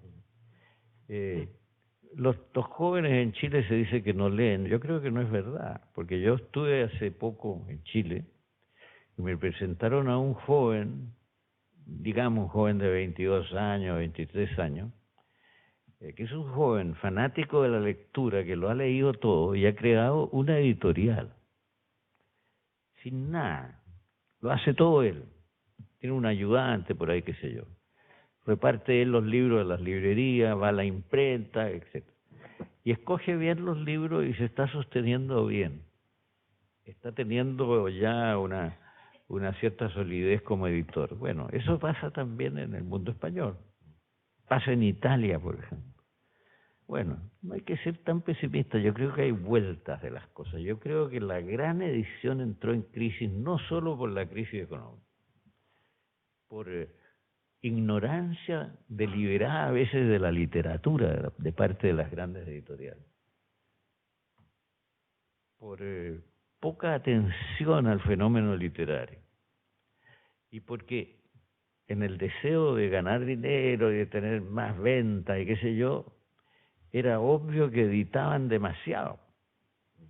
Todo el tiempo uno llegaba a una librería y después de algún tiempo en las librerías tenían que cambiar todo porque no cabían los libros, no cabían las novedades, ¿no? Entonces el libro duraba muy poco. Habían librerías que no tenían fondo, editoriales que no tenían fondo. Eso no es un problema solamente económico, pero claro, la crisis económica agudiza esos problemas. Pero en fin, yo creo que hay que tener paciencia y hay que tener confianza y no hay que traicionar la literatura ni la poesía, simplemente. No sé si alguien quiere hacer una pregunta a Jorge Edwards. Yo, bueno, estaba pensando en muchos de sus libros que sus personajes, su gusto por los personajes, en La muerte de Montaigne es uno de los personajes Montaigne, otros libros personajes un pintor, como en El descubrimiento de la pintura, otro libro creo recordar un arquitecto, también sí. El protagonista, sí. Algún artista. Entonces, por este gusto por este tipo de personajes, ¿no? Que está muy presente en muchas de sus novelas. Sí, me gustan los personajes artistas, ¿no? O pensadores, etcétera. Entonces, bueno,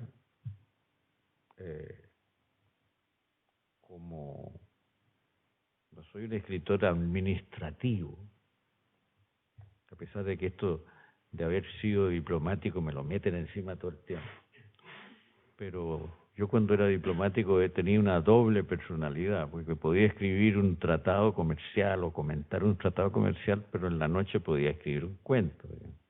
Así que tuve una vida doble, muy complicado, pero interesante también. Así que me gustan los personajes artistas y a veces me siento identificado con ellos. Y a veces me cuentan una historia de un personaje artista y me dan ganas de escribir sobre ese personaje. Y entonces Toesca, arquitecto italiano que terminó su vida en Chile, fue el primer arquitecto que llegó a la colonia de Chile en el siglo XVIII. Porque hasta ahí había ingenieros que hacían arquitectura, pero este era arquitecto de verdad. Había estudiado en Roma y después había trabajado en Madrid con Sabatini. Había sido ayudante de Sabatini y terminó en Chile, este pobre, en el remoto Chile de ese tiempo. Y entonces se enamoró locamente de una joven chilena. ¿Y por qué empecé a pensar en términos de novela?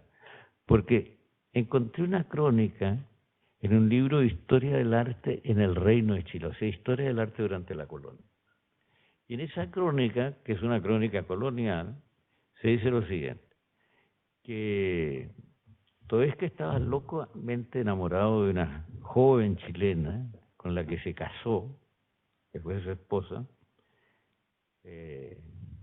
Fernández de Rebolledo se llamaba esta chica, la Manuelita Fernández de Rebolledo, muy guapa según todas las crónicas, muy joven, y entonces la crónica dice que la Manuelita llevaba una vida bastante licenciosa y que el Toesca, el arquitecto, la encerraba en un convento.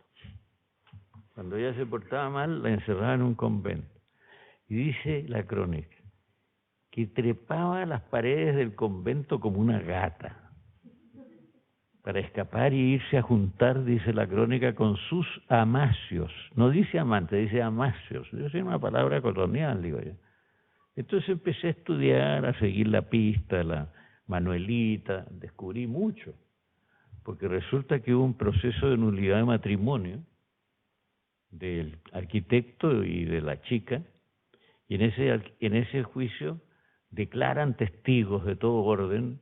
Algunos dicen que Manuelita es una santa, que todo es una calumnia, que Toesca está loco, que Toesca es un neurótico, que Toesca se emborracha con los obreros de sus construcciones, por ejemplo. Todas esas declaraciones salen. Y otras salen en que se habla que la Manuelita hacía llegar a un alumno de Toesca, que se llamaba Goicolea, lo metía en la casa por una puerta, por algún lado, qué sé yo, y ahí se acostaba con él, y que todo se veía, y que de repente Toesca había entrado a la habitación de ella y que había un brasero encendido, dice la crónica, que lanzaba unos resplandores rojos en la pared, y que esos resplandores mostraban los cuerpos desnudos de la Manuelita con Goicolea, el amante. Yo conté esto en Santiago, no, en Concepción, en la Universidad de Concepción, en Chile, conté esta historia y se reía la sala a carcajadas. ¿Qué pasará?, pensé yo. Lo que pasaba es que el decano de arquitectura de Concepción se llamaba Goicolea. Pero no solo esto, sino que decano de arquitectura, era descendiente del otro Goicolea. Bueno, pero eso también indica que es más difícil escribir en un país, en un pequeño mundillo. A lo mejor yo he tenido que escapar para hacerlo. Pero me han gustado esos personajes.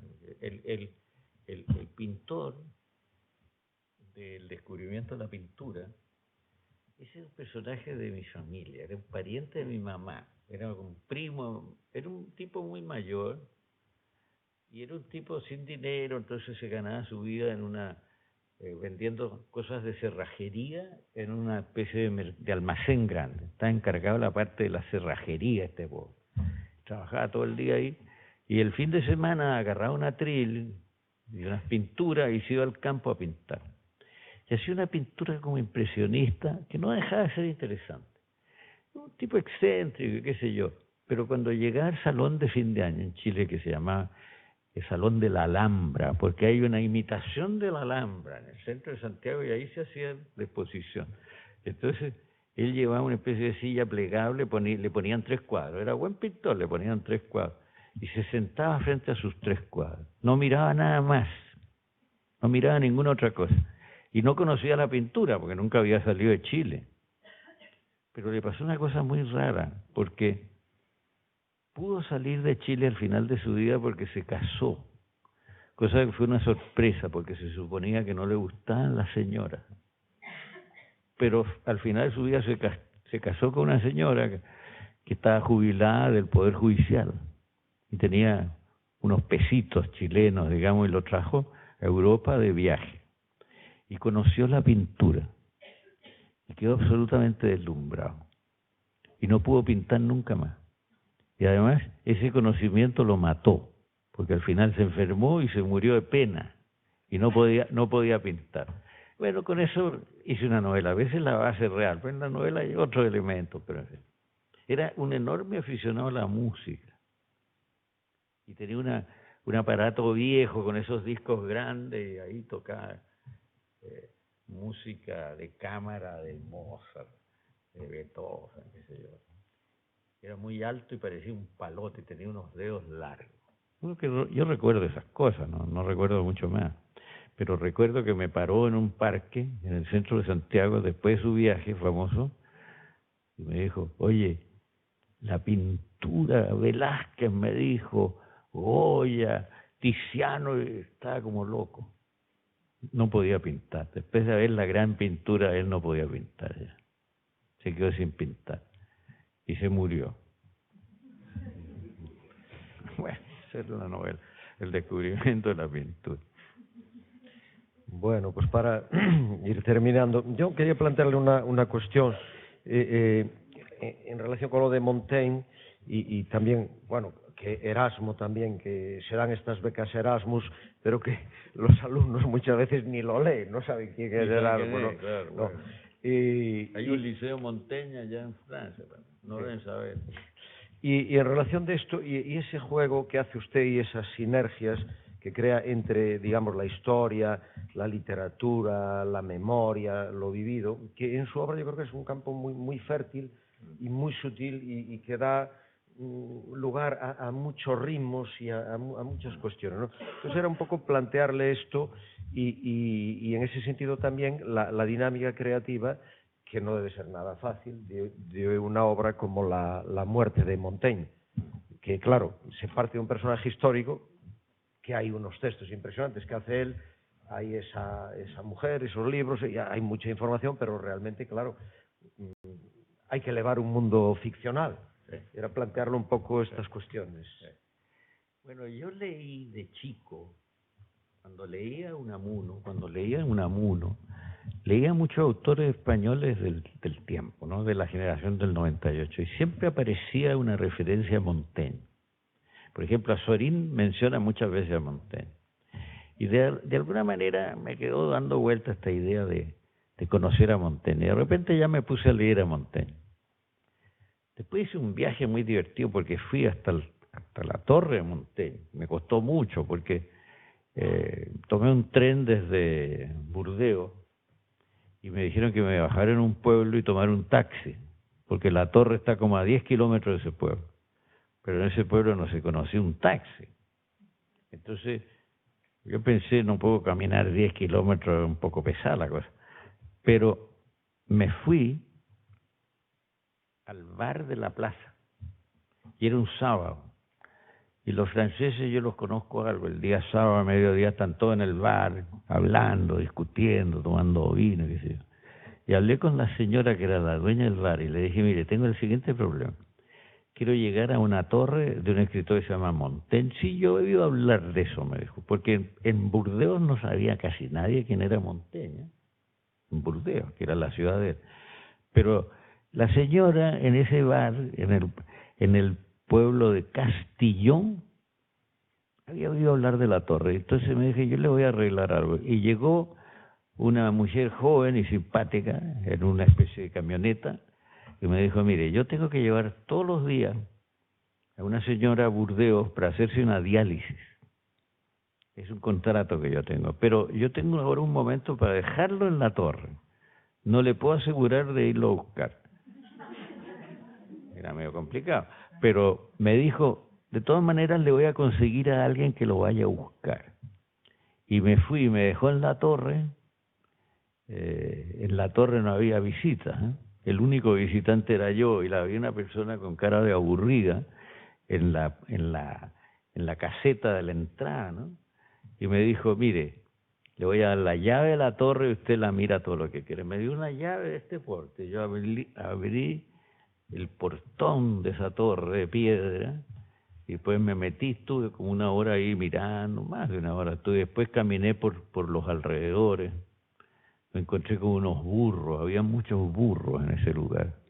Por eso escribí sobre los burros también, sí. Escribí sobre los burros.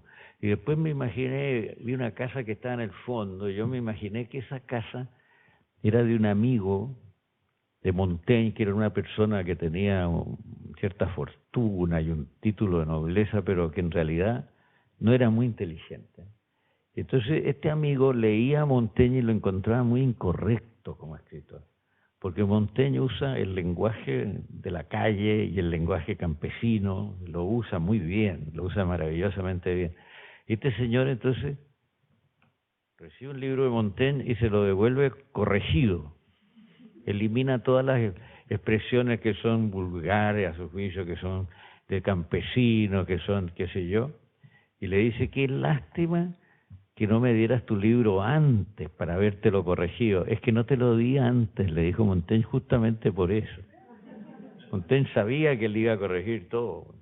Pero era buena persona el señor, y yo me imaginé la torre, la relación de este señor con el señor de la casa abajo, que tenía un nombre curioso. Bueno, y después escribí lo que escribí. Pero yo me hice un plan que consistía en, primero, tener un personaje central que es un chileno lector de Montaigne, porque por eso es una novela, porque es un chileno lector de Montaigne que mira las cosas chilenas a través de la mirada de Montaigne. Pero a veces pasa a contar episodios de la vida de Montaigne y de la vida de su tiempo. Bueno, yo me entretuve bastante, yo tengo una experiencia. Si uno se aburre escribiendo algo, no hay que publicarlo porque el lector se va a aburrir.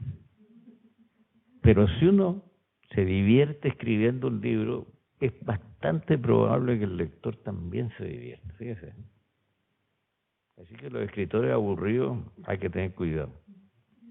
Joaquín Eduardo Bello, este tío que yo tenía, que era un loco literario, digamos, tenía una norma: huye del latero. El latero que da la lata, ¿no? Huye del latero. Entonces pasaba por Santiago, que una ciudad en ese tiempo, todo el mundo se conocía, y él veía un latero y se pasaba a la vereda al lado. Arrancaba todo el tiempo, estaba huyendo. Miraba derecho para que no lo fueran a reconocer o saludar, qué sé yo. Los lateros.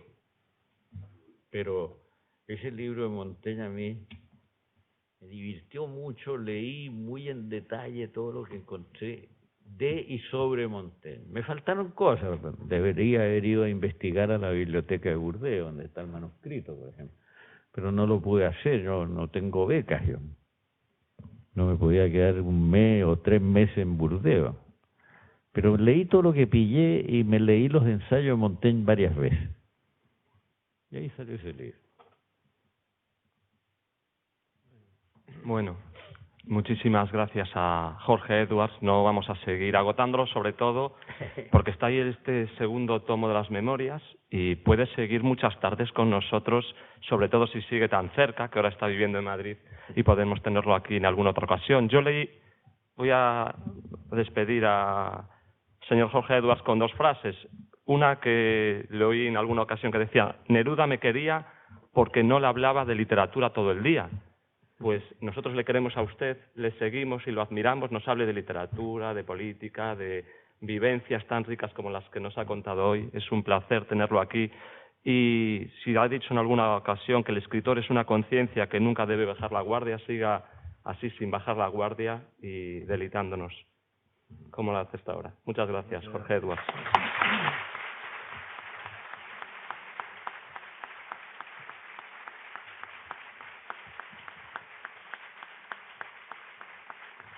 Y antes de que os vayáis, tenemos, me vais a perdonar a 3 o 4 minutos, una cosa muy prosaica: cubrir las encuestas de evaluación, la segunda, porque sabéis que nos ayudan a continuar con el ciclo. La segunda, daros las gracias por seguirnos año tras año en este ciclo que para nosotros pues nos da tantas satisfacciones personales a través de todo lo que nos decís. Ahora va a actuar, por eso os digo que no os vayáis, César Morán y Rebeca Maseda. Van a interpretar 2 o 3 canciones de despedida del ciclo en honor a todos vosotros que día a día estáis aquí. Algún agradecimiento rápido, sin llevar mucho tiempo. El primero y directo, Xavier Soane, como siempre, amigo, maestro, del que aprendo todos los días que estoy con él. Es un placer y un lujo para mí tenerlo aquí.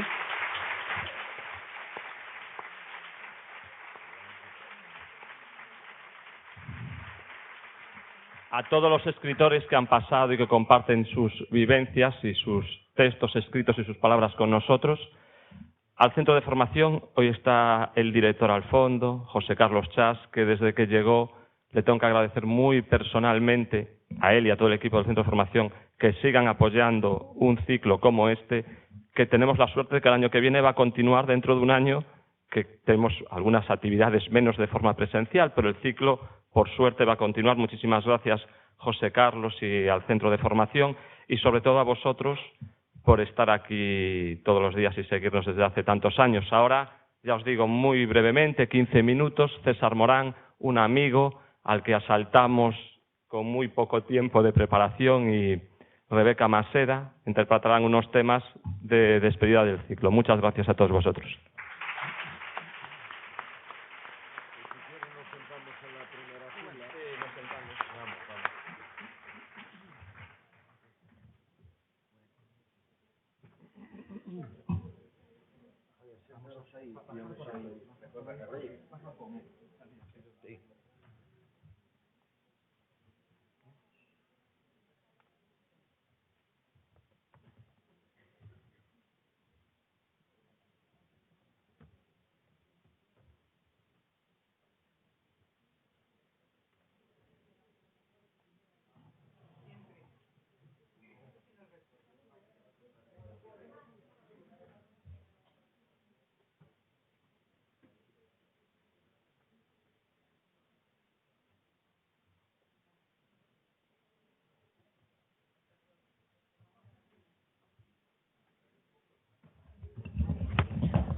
Bueno, presenté muy brevemente. A Rebeca la conozco poco, sé que actúa y colabora con la Sinfónica, y César es un viejo conocido de todos nosotros, poeta, cantautor, profesor de literatura gallega Rafael Dieste y tantísimas, músico.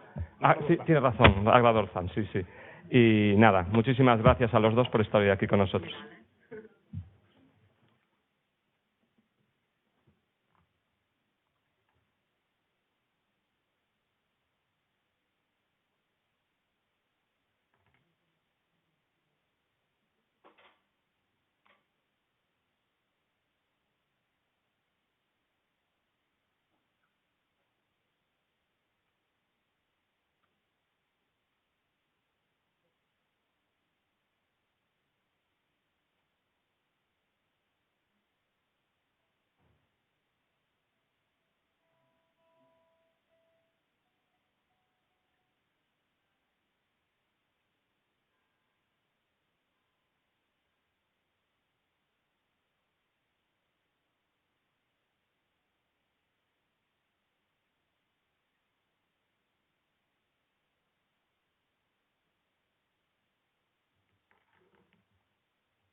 Ben, non é a primeira vez que canto na clausura destas xornadas, non, destes encontros con profesores, con escritores, con creadores, con autores, pero sí que é a primeira vez que o fago con Rebeca, non? Rebeca Maseda é unha excelente violinista e xa veredes como toca. Ben, vamos facer 4 ou 5 cancións que son, pois, casi todas elas de Cunqueiro, poeta e escritor que teño dedicado a maior parte das horas da miña vida, non?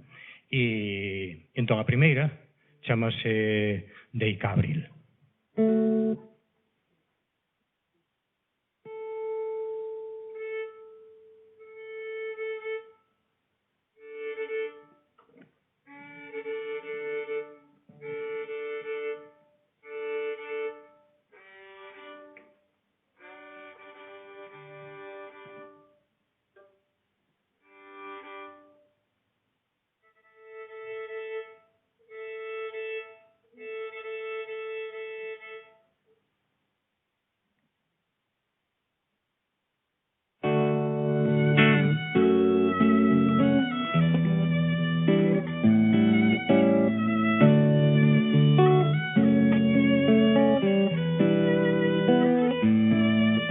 Quitando a pucha, direiche, deica rosas que veñen, Carlota, Ocelia ou Pía, sexa un destes o teu nome ou outro, deica rosas que veñen. Soba choiva o sol, agárdame, non deixes que o vento te leve. Morreré moi doado, volverei, aínda que co vento te fose. Que cinza sexan os ollos meus, que buscarete prometeron. Cando volvan a rosa,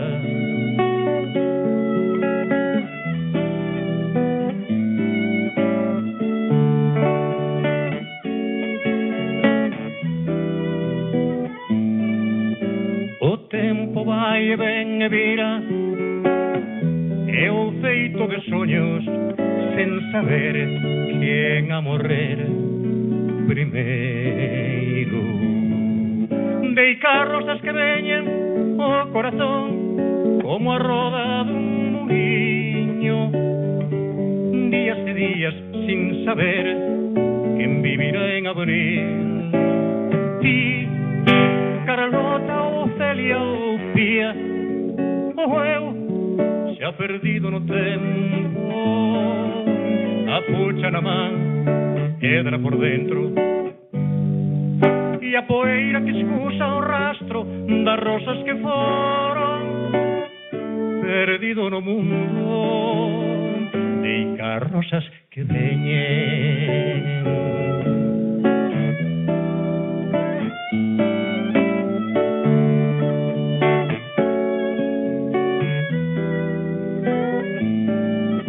O tempo vai e ven e vira, é un feito de soños sen saber quen a morrer primeiro. Deica rosas que veñen o corazón como a roda dun muiño, días e días sin saber quen vivirá en abril. Ti, Carlota, Ocelia ou Pía, o eu xa perdido no tempo, a pucha na man, pedra por dentro, e a poeira que escusa o rastro das rosas que foron, perdido no mundo, e as rosas que veñen.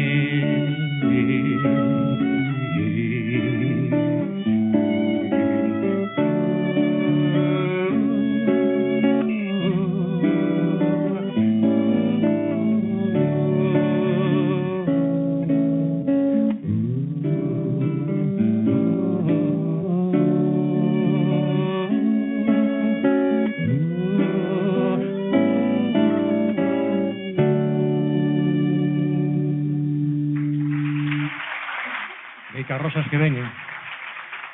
O cunqueiro máis profundo dos últimos anos, no? Herba aquí a colá, eses poemas tan metaliterarios, tan intertextuais, tan profundos en canto ao xogo do tempo, a vida, as mulleres amadas, Carlota, Ofelia ou Pía.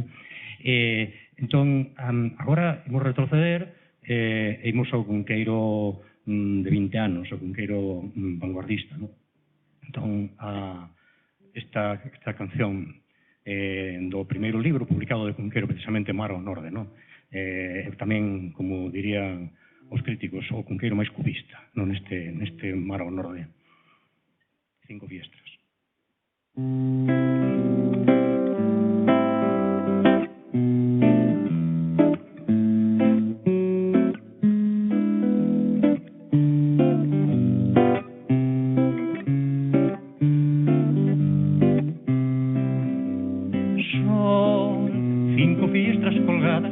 Da mesma alba rosa, vivas, intactas, nuas, con arelas de mans, como espellos de mastros.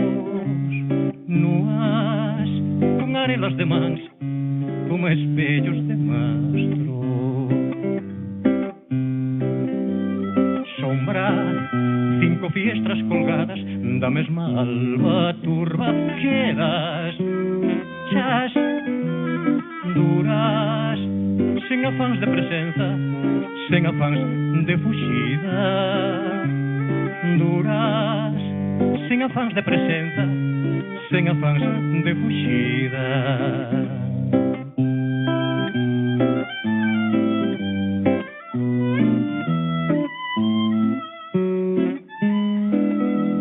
Nuas, con arelas de más, como espellos de mastros. Nuas, con arelas de más, como espellos de mastros. Sombra, 5 fiestras colgadas, da mesma alba turba, quedas chas, duras, sen afáns de presenza, sen afáns de fuxida. Duras, sen afáns de presenza, sen afáns de fuxida. Sempre 5 fiestras.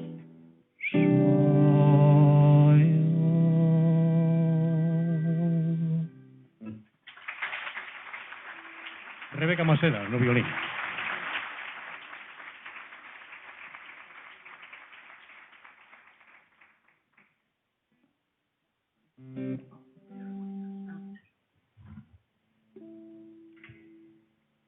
Bueno, nesta canción, que fomos primeiro ao cunqueiro máis trascendente, primeiro ao cunqueiro cubista, agora imos ao cunqueiro surrealista, no? Dos poemas do Sianón. Chámase Ela Poema 4, no? Ten un estribillo que eu vos vou convidar a corear, no? Que días... Ela andaba a namorar, ela andaba a namorar, ela andaba a namorar. A ver como facemos. Ela andaba a namorar, ela andaba a namorar, ela andaba a namorar. Perfecto, ahora vai a canción.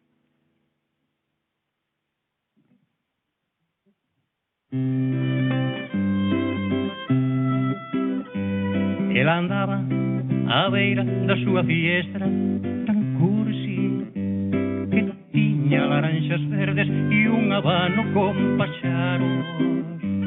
Ela andaba á beira da súa fiestra, tan cursi, que tiña laranxas verdes e un abano con paxaros. Que vidro nasceu naquela goteira que toda a noite soaba. Que vidro nasceu naquela goteira que toda a noite soaba. Ela tiña unha alma enxel chea de puntas de dedos. Ela tiña unha alma enxel chea de puntas de dedos. E e no branco dos ollos levaba un horizonte de tangos de acordeón. Ela andaba namorada, ela andaba namorada, ela andaba namorada.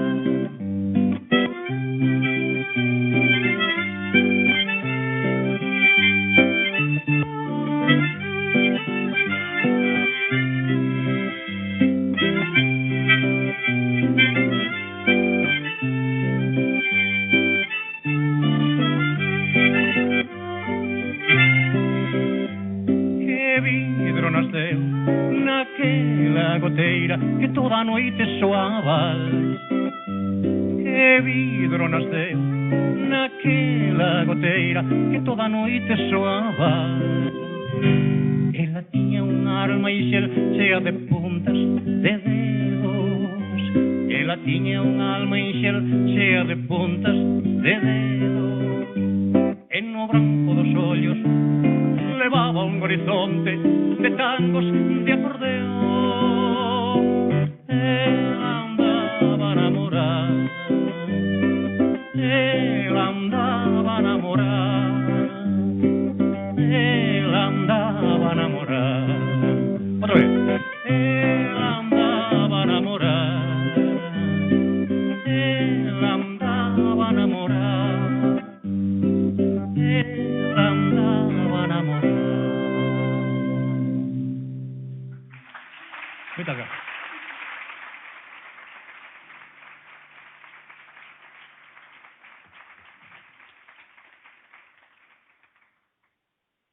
Ben, de Cunqueiro imos a outro autor que está ligado realmente con nós, tanto con Rebeca como comigo, porque Rebeca é de Mondoñedo. E ten, por certo, xa un currículum impresionante dentro da súa curta idade, pero é de Mondoñedo, e iso, pues, bueno, de Mondoñedo, como a xente sabe, pues, sempre foi fonte de cultura, de arte, ¿no? De música, de poesía, ¿no? Tamén hai moitas figuras, moitos poetas e tal de Mondoñedo. O poeta ao que me estou referindo é Leiras Pulpeiro. E facía esa referencia a que Rebeca é de Mondoñedo porque ela e eu, desde hai un ano escasamente, formamos parte e somos ademais fundadores do grupo literario Leiras Pulpeiro, ¿no? Que se fixo entre xente de Mondoñedo ou ligada a Mondoñedo e que ten como obxecto, pois eso, promocionar e difundir a obra e tamén as ideas, a ideoloxía e o humanismo deste home que foi Leiras Pulpeiro e que viviu no final do século XIX e en principios do XX. Entón, eu musicara xa un poema del, Roseiras de Rosas Roxas, que é un poema moi significativo desde o punto de vista en que el, sendo anticlerical como era, sabía que non había de ser enterrado en sagrado, ¿no? Como non foi de feito, ¿no? Entón, este poema tamén rompe un pouco certo tópico que hai sobre Leiras Pulpeiro, de que era moi captador do espírito do povo, do popular, pero é moito máis que eso, porque en poemas como este demostra que sabe versificar e sabe poetizar tamén desde o punto de vista máis intimista, ¿no? Entón, esta canción xa a musicar hai tempo, pero foi gravada hai pouco, gravámola precisamente meu irmán Alfonso, Rebeca Maseda e eu, ¿no? E di así.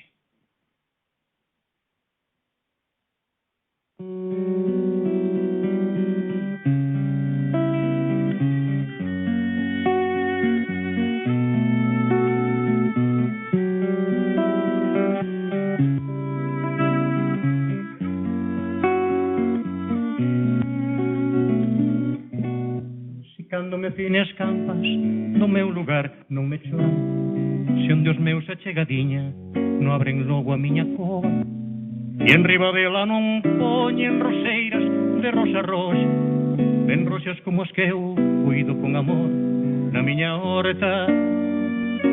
Que non me chamen pro ceo, que non vou non sendo a forza, sin botarme antes de noite pola aldea de Riola. Que comigo pegue quen me requira e me oia e faiga tangueras campos e que onde eu quero me poña e despois o pe meu teña roseiras de rosas roxas.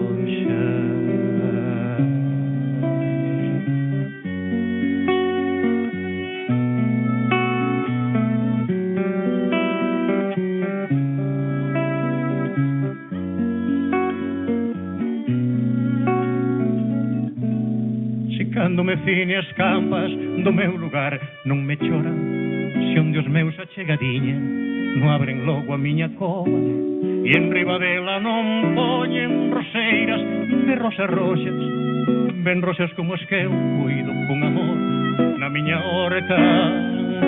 Que non me chamen pro ceo, que non vou non sendo a forza, sin botarme antes de noite pola aldea de Rioda. Hasta que comigo pegue quen me requira e me oi e faiga tangueras campas e que onde eu quero me poña e despois o pé me o teña.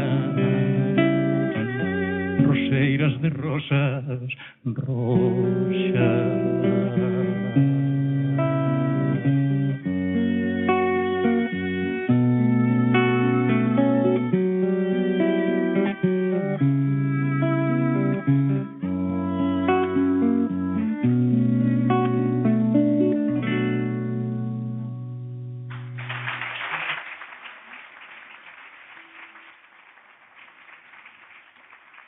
Muchísimas gracias.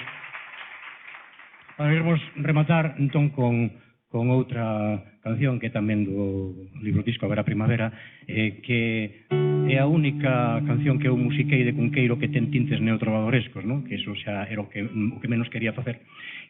Pero é diferente, é tamén un exemplo de literatura sobre a literatura, non? Idealización da beleza máis universal, non? Eso sí, baseado nos versos deste poeta medieval tan impresionante, non? Que era Pero Meogo. Entón, Pero Meogo no Verde Prado.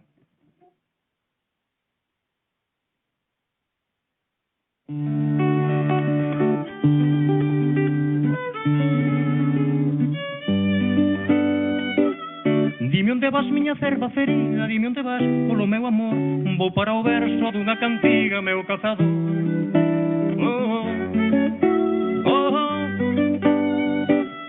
Dime onde vai teu cabelo, doncela, dime onde vai, polo meu amor, vai para unha cita verde de seda, meu cazador, meu cazador. Dime unha cita de alba, amiga, dame unha cita polo meu amor, onde o cervo do monte ai auga volvía, meu cazador. Nunca vi cervo nos beitos deitada, nunca vi cita que atese no vento, nunca vi cervo que volvese ao alto, polo meu amor. Dime onde vas, miña cerva ferida, dime onde vas, polo meu amor, vou para o verso dunha cantiga, meu cazador.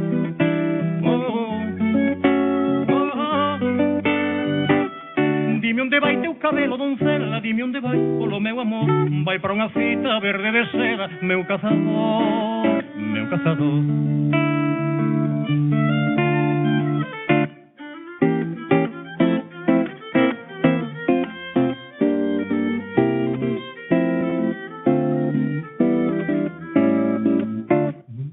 Nos beitos deitada, nunca vi cita que atese no vento, nunca vi cervo que volvese ao alto, polo meu amor.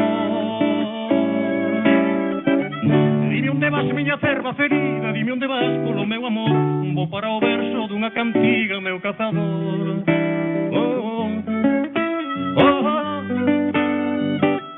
Dime onde vai teu cabelo, doncela, dime onde vai, polo meu amor, vai para unha cita verde de seda, meu cazador. Meu cazador, meu cazador, meu cazador, meu cazador, meu cazador.